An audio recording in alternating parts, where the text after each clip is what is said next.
Salut à tous, j'espère que vous allez bien, c'est Romain et on se retrouve aujourd'hui pour la première vidéo de cette semaine charnière pour le PSG qui est en mission Road to Wembley, quadruplé potentiel avec la finale de Coupe de France à jouer. Le titre est sécurisé depuis hier soir, comme le trophée des champions début janvier. On est en route derrière le PSG de Luis Enrique. Bien sûr, on va revenir sur ce titre de champion avant de basculer sur la rencontre de mercredi soir face à Dortmund. Alors installez-vous, c'est parti. Avant que la vidéo commence, petit placement de produit pour le site ZoFoot qui vous propose des répliques non officielles mais d'excellente qualité de tous vos maillots préférés, beaucoup d'équipes représentées, sélection nationale aussi, avec des badges, écussons et flocages d'excellente qualité comme les coutures.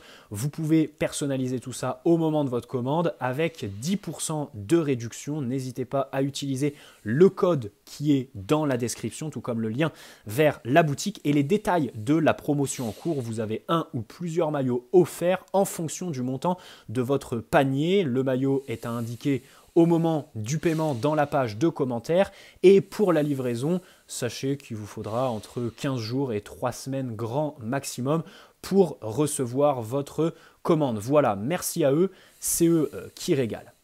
Alors, le PSG n'a pas réussi à sécuriser le titre de champion dès samedi soir sur le terrain avec le match nul face au Havre qui laissait mathématiquement une possibilité à Monaco de nous rattraper. Pourtant, en conférence de presse d'après-match, Luis Enrique avait dit « Non, moi je m'en fous, on est champion de France après ce match nul ce soir. » Finalement, 24 heures plus tard, la défaite de Monaco lui a donné raison hier soir. C'est la seule chose qu'on puisse regretter, vivre ce titre de champion depuis notre canapé, virtuellement avec une défaite du poursuivant. Les joueurs parisiens qui se sont tous rués sur leur Instagram pour faire la fameuse story. Et bien sûr, ce 12e titre de champion ne doit pas être banalisé. C'est exceptionnel.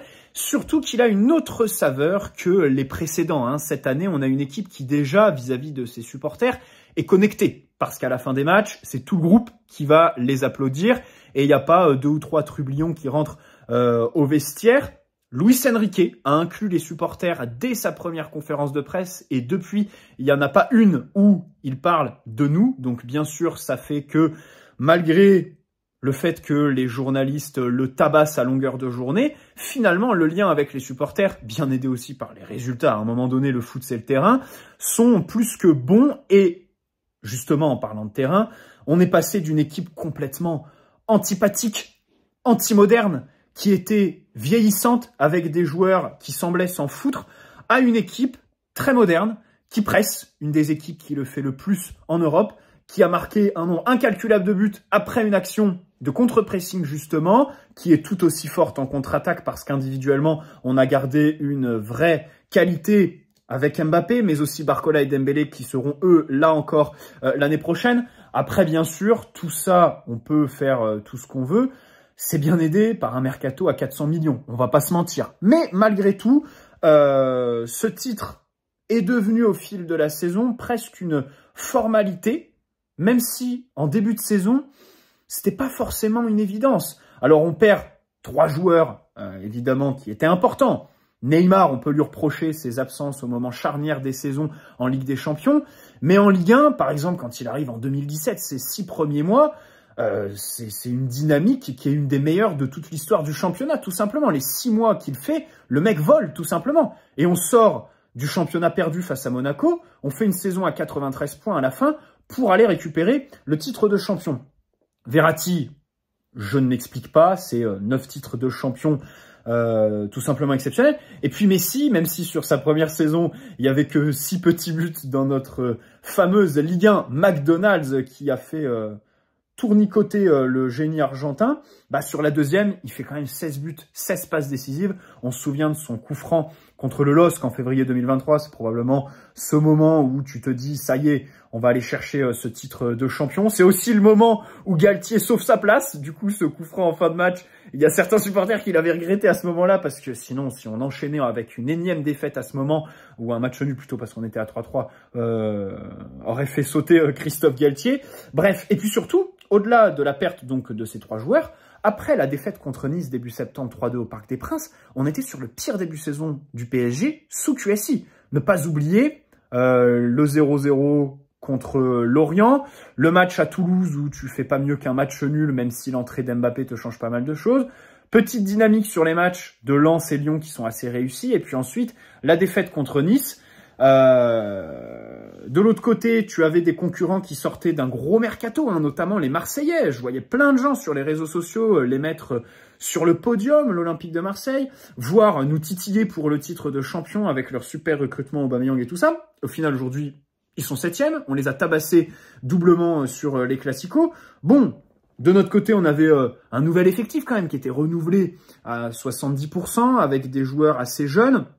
Et au final, tu as un grand sérieux, tout le monde qui est impliqué, un bon travail de Luis Enrique au niveau de ses remplaçants, physiquement aussi, d'avoir aujourd'hui tous les joueurs bons. Et j'aimerais aussi souligner, alors une fois n'est pas coutume, hein, parce qu'on l'a tabassé depuis qu'il est arrivé, Luis Campos, son travail, parce que aujourd'hui, Luis Campos et Luis Enrique, une fois n'est pas coutume au PSG, s'entendent à merveille, le disent publiquement, et j'ai l'impression que c'est la vérité en fait. Quand Luis Enrique complimente Luis Campos publiquement en conférence de presse, ça sent la sincérité. Les deux paraissent sur la même longueur d'onde. Voilà. Et Luis Campos, bon, il faut dire que Vitinha, qui aujourd'hui fait sûrement partie du top 3, allez, top 4 des meilleurs Parisiens de la saison en Ligue 1, avec Mbappé, Donnarumma et Dembélé.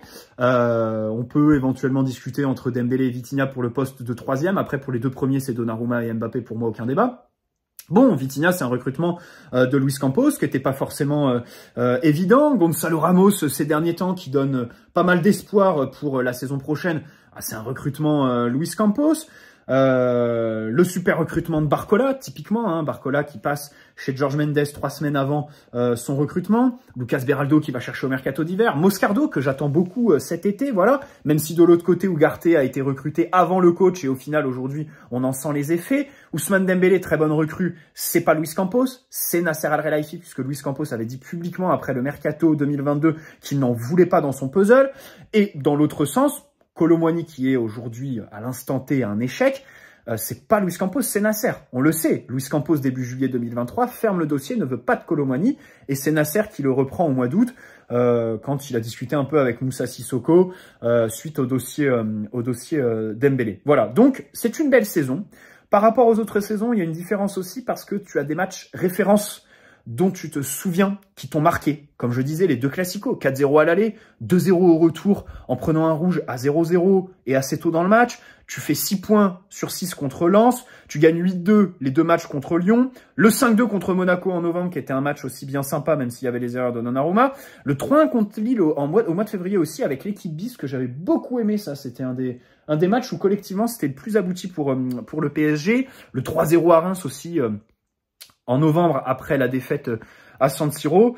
Donc, bref, tout ça est aussi à mettre en perspective, avec une Ligue 1 qui, par rapport aux autres années, n'a jamais paru aussi faible. Le constat est absolument terrible, mais comme je l'ai dit, cet été, ça aussi, c'était pas forcément évident, avec des gros clubs qui sortaient de gros investissements.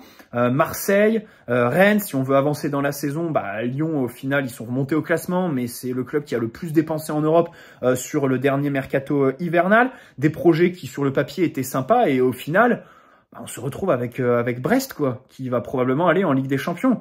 Big respect, évidemment, aux Brestois. On sera derrière eux et je suis très content qu'ils aillent en Ligue des Champions. Les matchs qu'on a joués contre eux étaient tous intéressants, que ce soit en Coupe de France, mais aussi les deux en Ligue 1. Tiens, le 3-2 au mois d'octobre, juste après le match aller face à Milan, c'était un match bien sympa, ça, avec 5 buts. Bon, le 2-2 au mois de janvier, c'était un peu moins, parce que tu mènes 2-0, tu te fais remonter, avec l'équipe type en plus. Mais voilà, les Marseille, les Monaco, tout ça sont des équipes qui, au final, n'ont pas donné une réelle adversité au PSG. Voilà. Bien sûr, tout ce que je viens de dire, si on est éliminé en 8e de finale de Ligue des Champions face à un gros d'Europe, ou si on était sorti en phase de poule, parce que ça a été le cas pendant 10-15 minutes, je crois, sur le tout dernier match face à Dortmund, il y a eu un moment où on était virtuellement éliminé. Bon, bien sûr que le discours serait complètement différent. Comme quoi, le foot se joue à pas grand-chose. Le penalty en toute fin de match face à Newcastle, ce but de Warren Zaïre-Emery à Dortmund, voilà, le tirage au sort aussi, parce qu'on termine 2e et au final, c'est une des rares fois où on a un tirage quasiment aussi favorable que celui qui a terminé premier, hein, Eindhoven et Atlético. Bon, c'est à peu près pareil que Real Sociedad Barcelone en matière de difficulté, puisqu'aucun des deux n'a hérité d'un mastodonte. Donc voilà. Le foot se joue à pas grand-chose, et pour une fois, ce pas grand-chose a été de notre côté, puisqu'aujourd'hui, on est là aussi pour parler de la demi-finale contre Dortmund. Alors déjà, il y a quelque chose sur lequel j'aimerais m'arrêter, c'est le fait de jouer le match aller là-bas et le retour au Parc des Princes. Bien sûr, on est très content, parce que si on se qualifie, on pourra fêter comme il se doit sur les Champs-Élysées au Parc des Princes la qualification. Ça donne un avantage qu'on n'a quasiment jamais eu. Alors, les demi-finales qu'on a jouées sous QSI, contre Leipzig, c'est à Lisbonne, et contre Manchester, c'est aller au parc sans supporters. Donc ça, c'était vraiment une période qui finalement, c'est-à-dire que, et on l'a vu sur le match face au Barça, je trouve, hein, parce qu'on faisait des liens avec le 6-1 de 2017, mais je trouve que dans les médias, on parlait assez peu des matchs de 2021, dans le sens où cette période sans supporters, bon,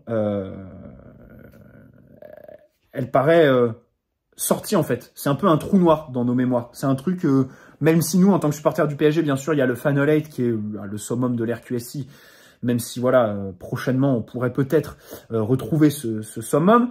Au niveau du foot, c'est vrai que les souvenirs sont un peu sortis de cette période-là. Donc, l'aller là-bas, le retour au Parc des Princes, sur le papier, on se dit, c'est super. Mais, au final, en première partie de saison, j'aurais été d'accord avec ça, parce qu'on a perdu à Newcastle, St. James Park, on a perdu à San Siro, on a fait match nul à Dortmund. À l'inverse, au Parc, on était plutôt solide, même si la seule défaite en Ligue 1 cette saison, c'est face à Nice en septembre à la maison. Mais depuis janvier, on est presque meilleur à l'extérieur qu'à domicile. En Ligue des Champions, donc les deux matchs à élimination directe, défaite face au Barça et la première mi-temps face à la Real Sociedad au Parc des Princes, c'est la pire mi-temps des 4 contre l'équipe basque, et c'est une mi-temps qui est vraiment, vraiment nulle, très mauvaise. Et même en Ligue 1. En Ligue 1, en 2024, on perd 10 points au Parc des Princes et seulement 2 à l'extérieur. Alors vous me dites, oui, au Parc, on a joué des matchs post-Ligue des Champions avec l'équipe bis, Clermont, Le Havre et tout ça. D'accord. Mais il y a d'autres matchs où ça s'applique pas, ça. Rennes, le 1-1, Brest, le 2-2. C'est 2 matchs avec l'équipe type, et sur lesquels tu as 7-8 jours complets au préalable pour les préparer. Et il n'y a pas de Ligue des Champions après, c'est récupération pendant une semaine de préparation, une semaine de récupération après, et au final, tu lâches 4 points. Alors après, c'est des équipes haut de tableau aussi, hein. Mais voilà, ce que je veux dire, c'est qu'au Parc des Princes, finalement, cette idée-là paraît un peu dépassée. Donc, en réalité, il faut capitaliser sur notre belle forme à l'extérieur qui fait que, dès qu'on prend l'avion, voilà, les joueurs sont catalysés. Enfin, en Ligue 1, au Parc, on a gagné quoi? On a gagné face à Lyon, Lille, en 2024. Bon, Toulouse, c'était censé être terrain neutre, le trophée des champions. Mais finalement, je crois que j'ai pas en tête d'autres victoires en Ligue 1. 2 victoires en 2024 au Parc des Princes, à l'échelle nationale. Donc voilà, déplacement au Signal Iduna Park. C'est pour ça que pour moi, mercredi, il faut moins penser au match retour que ce qu'on veut nous faire croire sur les réseaux sociaux. Moi, ce que j'attends le plus, c'est la première mi-temps, en fait, dès le coup d'envoi, parce que ça a été un défaut du PSG. On a hypothéqué certaines mi-temps sur nos derniers matchs à élimination. Enfin, comme je disais, la première de l'aller face à Real Sociedad, la première mi-temps au Parc contre le Barça, au final, le Barça mène. Donc, on a en tête Luis Enrique qui fait les ajustements à la mi-temps. Même en Ligue 1, il y a des matchs qu'on gagne en deuxième mi-temps, ou en première, on est très mauvais. Par exemple, le 0-0 contre Monaco, la première mi-temps, elle est archi dégueulasse. En deuxième, c'est un poil mieux, mais vraiment un poil mieux. Mais la première, c'est une mi-temps qui est vraiment dégueulasse. Donc voilà. Rennes, quand on va chercher le but à la dernière seconde là, de Gonzalo Ramos, Gouiri, il ouvre le score en première mi-temps. Et on rentre au vestiaire, on perd 1-0. Donc voilà, en poule aussi, en poule, il y a eu plein de premières mi-temps. Bon, celle à St. James Park est cataclysmique, à San Siro pareil, à Dortmund avec toutes les vendanges et tout ça. La première mi-temps aussi du match aller contre Dortmund en septembre, qu'on gagne finalement en seconde, hein, avec le penalty d'Mbappé à la 49 ou 50e minute. Donc vraiment, en première mi-temps, j'espère que mercredi, les choix initiaux de Luis Enrique, tout simplement, seront payants, parce que moi, j'aime bien les ajustements à la mi-temps. Ça montre qu'on a un entraîneur qui est flexible, qui est pas aussi borné qu'on veut nous le faire croire, mais j'aimerais bien que les choix initiaux ne le forcent pas à faire des ajustements, justement. Au sifflet, on aura Anthony Taylor, arbitre anglais, réputé, hein, bien sûr. Alors, il était au sifflet pour la défaite au match aller contre le Barça, mais il avait bien arbitré. Et à côté de ça, il a déjà arbitré un PSG Dortmund, celui de 2020 avec la tête de Neymar sur corner, l'expulsion d'Emre Can aussi en fin de match. Il a aussi arbitré donc l'Atalanta, Real aussi qu'on gagne 3-0 en septembre 2019 en refusant 2 buts à Madrid. Ce qui est quand même pas rien pour un arbitre sur la scène européenne. Donc voilà, on a un bon arbitre là-bas au Signal Iduna Park. Du côté de Dortmund, il y a des incertains. Alors après, vous me direz, c'est du bluff. Comme on en a eu déjà cette saison. Oui, avec Eddie Howe, l'entraîneur de Newcastle, qui est un pro du bluff. Mais du côté de Dortmund, si on se souvient du match retour, là-bas, il y avait des incertains. Et au final, ils n'ont pas tenu leur place. Là, ça devrait être différent. Par exemple, Mats Hummels, qui est sorti sur blessure ce week-end, normalement, il devrait tenir sa place. L'ailier Malen, alors lui, bon, s'il entre, c'est déjà bien. Titulaire, ça m'étonnerait parce qu'il est touché depuis la trêve. Il a joué à peine une demi-heure sur le mois d'avril. Donc, c'est une bonne nouvelle quand même, hein, de voir le deuxième meilleur buteur de Dortmund qui, au meilleur des cas, débuterait sur le banc, je pense. En plus de Haller qui est forfait, donc Haller, le numéro 9, pour les 2 matchs. Donc ça fait, c'est quand même une plutôt bonne nouvelle. On va se retrouver sur les côtés, du coup, je pense, avec Adeyemi et Jadon Sancho qui est en bonne forme. Le latéral gauche Madsen aussi, qui s'entraîne alors solo depuis une semaine et le match à Leverkusen. Son remplaçant Ben Sebaini aussi est blessé, donc si Madsen n'est pas dispo, il va falloir faire comme au match retour en décembre, à savoir des ajustements. Il avait déjà des problèmes de latéraux à ce moment-là, donc voilà. Dortmund, c'est une équipe qu'on a déjà affrontée 2 fois, donc le 2-0 en septembre et le 1-1 là-bas avec une pluie d'occasions en première mi-temps pour nous, et au final, ce match qu'on ne gagne pas, avec un Mbappé qui d'ailleurs au coup de sifflet final est en rogne parce qu'on aurait pu aller chercher la première place. Au final, avec le recul, c'est Luis Enrique qui a eu raison. Et moi-même sur le débrief, j'étais à 100% du côté d'Mbappé. Donc avec le recul, voilà, aujourd'hui on peut dire que cet épisode n'a pas connu d'issue négative. Mais Dortmund, c'est une équipe différente parce qu'ils se sont renforcés bien sûr au mercato, hein, avec Sancho, qui vient de Manchester, qui retrouve des couleurs. Madsen, comme je le disais. Sabitzer, qui est en belle forme. Brandt, hein, entre les lignes, qui est leur meilleur passeur, joueur très intéressant et qu'il va falloir suivre.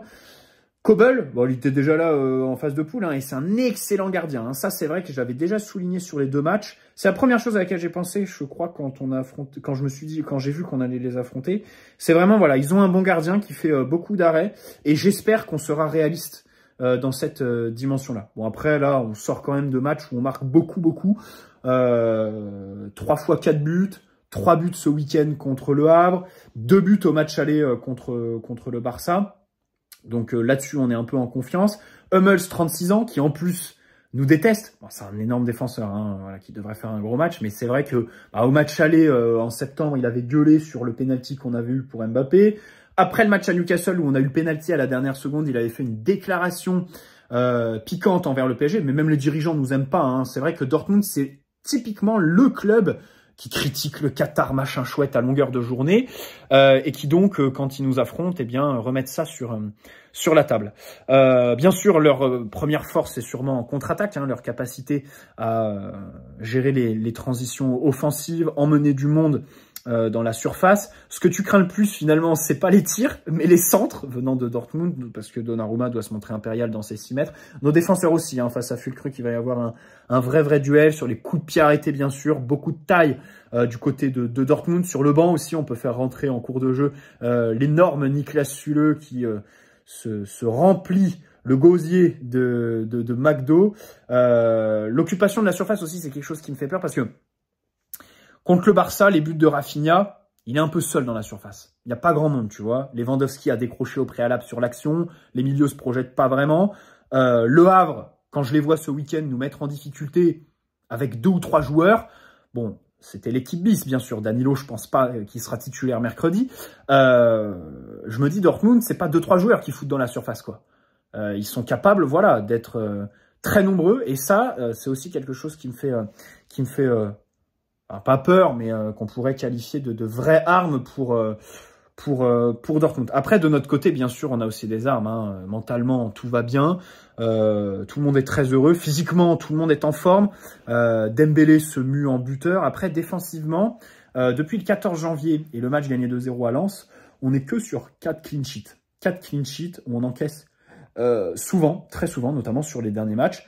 Alors que Dortmund, eux, sur leur saison, il n'y a que 6 matchs où ils n'ont pas marqué. Tous les autres matchs, ils ont marqué un but. Donc, pour les parieurs, je pense que les deux équipes marquent. Ça doit pas être bien élevé au niveau des cotes.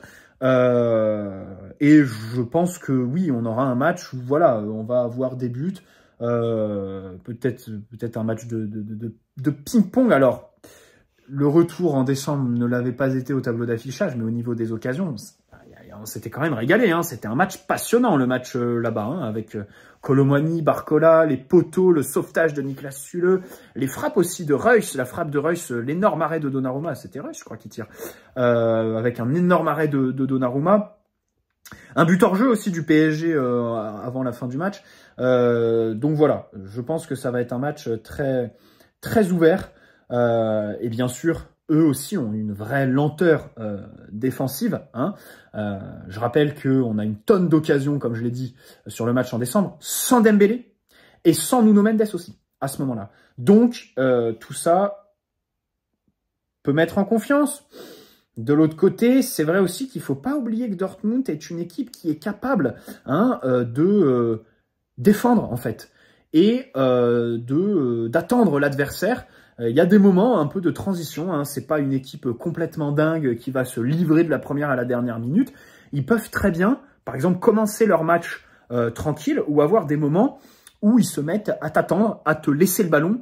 Et dans ces moments-là, on sait que le PSG, on l'a vu contre le Barça, typiquement les entames de match en fait, que tu maîtrises parce que tu as le ballon, parce que l'adversaire t'attend, mais au final quand il récupère le ballon, il te met direct en difficulté et il ouvre le score parce que toi quand tu fais circuler le ballon, tu es incapable de concrétiser avec de vraies occasions.